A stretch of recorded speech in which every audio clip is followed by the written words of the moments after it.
अक्सर हम देखते आए हैं कि कभी बाबा महिलाओं को लेकर आपत्तिजनक बयान दे देते हैं तो कभी कोई और बाबाओं को लेकर आपत्तिजनक बयान दे देता है, या तो फिर कभी बाबा आपस में भिड़ जाते हैं। और ऐसा ही एक मामला मध्य प्रदेश से भी सामने आया है, जहां एक बेहद शर्मनाक और विवादित बयान सामने आया। बयान किसी आम व्यक्ति का नहीं है, यह बयान है पूर्व विधायक आरडी प्रजापति का। एक ऐसा बयान जिसने संत समाज को झकझोर कर रख दिया, कथावाचक को अपमानित किया और महिलाओं को लेकर घोर आपत्तिजनक भाषा का भी इस्तेमाल किया गया है। जी हां, छतरपुर जिले के चांदला से पूर्व विधायक रह चुके आरडी प्रजापति ने सार्वजनिक मंच से ऐसी बातें कही जिन्हें सुनकर हर सभ्य समाज शर्म में हो गया। उन्होंने न सिर्फ कथावाचक और संतों को निशाना बनाया, बल्कि जगत गुरु रामभद्राचार्य जैसे सम्मानित संत को लेकर अपशब्द का भी प्रयोग किया। एक रिपोर्ट में यह पूरा मामला भोपाल के भेल दशहरा मैदान का बताया गया, जहां अनुसूचित जाति, जनजाति और अन्य पिछड़ा वर्ग संयुक्त मोर्चा का एक महासम्मेलन आयोजित किया गया था। यह सम्मेलन रविवार को यानी कि 18 जनवरी को हो रहा था। इसी मंच से पूर्व विधायक आरडी प्रजापति ने यह विवादित भाषण दिया। आरडी प्रजापति ने जगतगुरु रामभद्राचार्य को अंधाचार्य कहकर संबोधित किया। और देखिए, अंधाचार्य के बाद वो यही नहीं रुके, उन्होंने बेहद आपत्तिजनक शब्दों का भी इस्तेमाल करते हुए कहा वह एंजॉय करने वाली मां से पैदा हुए हैं। यह बयान सिर्फ एक व्यक्ति पर हमला नहीं है, यह बयान मातृत्व का अपमान है, यह बयान धार्मिक मर्यादा की हत्या है और यह बयान संविधान और सामाजिक मूल्यों के खिलाफ है। पूर्व विधायक यही नहीं रुके, उन्होंने देश के कथावाचकों को लेकर भी अत्यंत अपमानजनक टिप्पणी की है। उन्होंने कहा कथावाचक को जूतों की माला पहनाकर नंगा घुमाया जाना चाहिए।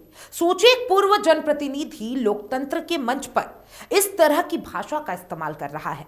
आरडी प्रजापति ने महिलाओं को लेकर भी अभद्र और अस्वीकार्य टिप्पणी की है। उन्होंने कहा अब बहन बेटियां तो प्लॉट हो गई है, 100 बार रजिस्ट्री करवाओ, 1000 बार री रजिस्ट्री करवाओ।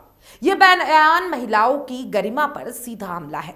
उन्होंने कथावाचकों के कथित बयान का हवाला देते हुए और भी भड़काऊ बातें कही। उन्होंने एक बाबा को कहा कि 25 साल की लड़कियां कथाओं में जाकर अपनी जवानी उतार कर आती है। आरडी प्रजापति ने इस बयान के आधार पर सभी कथावाचकों को सार्वजनिक रूप से सजा देने की बात कही। उन्होंने कहा मैं चाहता हूं कि संतोष वर्मा को आईएएस पद से हटाया जाए और इसके पहले कथावाचकों को जूतों की माला पहनाकर नंगा घुमाया जाए। यह बयान कानून व्यवस्था, संविधान और अभिव्यक्ति की मर्यादा तीनों पर बड़ा हमला करता है। आरडी प्रजापति ने धीरेन्द्र कृष्ण शास्त्री और अनिरुद्धाचार्य का नाम लेते हुए कहा कि महिलाओं को खाली प्लॉट कहना या 2020 से 25 साल की लड़कियों पर आपत्तिजनक टिप्पणी करना किसी भी धर्म या शास्त्र में स्वीकार नहीं है। उन्होंने सवाल उठाया, अगर कोई महिला विधवा हो जाए तो क्या उसका सिंदूर और मंगलसूत्र हट जाना उसके खाली प्लॉट बना देता है? उन्होंने आगे कहा प्लॉट का मतलब जमीन होता है जिसे बार बार खरीदा और बेचा जा सकता है। तो क्या समाज अपनी बहन बेटियों को भी उसी नजर से देखेगा?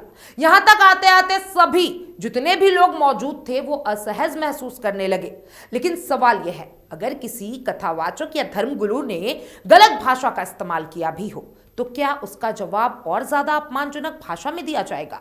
क्या लोकतंत्र में लीचिंग की भाषा स्वीकार्य है? अब इस बयान पर देश भर में बवाल मच चुका है। संत समाज आहत है, धार्मिक संगठनों में आक्रोश है। सोशल मीडिया पर आरडी प्रजापति के बयान को निंदनीय बताया जा रहा है। लोग सवाल पूछ रहे हैं, क्या एक पूर्व विधायक को ऐसी भाषा बोलने की छूट है? क्या महिलाओं को संत और धर्मगुरु के खिलाफ इस तरीके के बयान अभिव्यक्ति की आजादी के दायरे में आते हैं? अब जरा जान लेते हैं कि आखिर आरडी प्रजापति कौन है। आरडी प्रजापति 2013 में बीजेपी के टिकट पर चंदला विधानसभा सीट से विधायक बने थे। 2018 में बीजेपी ने उनका टिकट काट दिया और उनके बेटे राजेश प्रजापति को चुनावी मैदान में उतारा। राजेश प्रजापति 2018 से 2023 तक चंदला के विधायक रहे। इसके बाद आरडी प्रजापति ने समाजवादी पार्टी ज्वाइन कर ली। उन्होंने सपा के टिकट पर 2024 का लोकसभा चुनाव टीकमगढ़ से लड़ा, लेकिन उन्हें हार का सामना करना पड़ा। और राजनीति हार के बाद इस तरीके के बयान क्या एक नई रणनीति है? क्या ये सुर्खियों में आने की कोशिश है या फिर ये गुस्सा और हताशा का परिणाम है? कानूनी जानकारों का कहना है कि बस इस बयान पर कई धाराओं में कार्रवाई संभव है। धार्मिक भावनाएं आहत करने, महिलाओं के अपमान और घृणा फैलाने जैसे आरोप बन सकते हैं।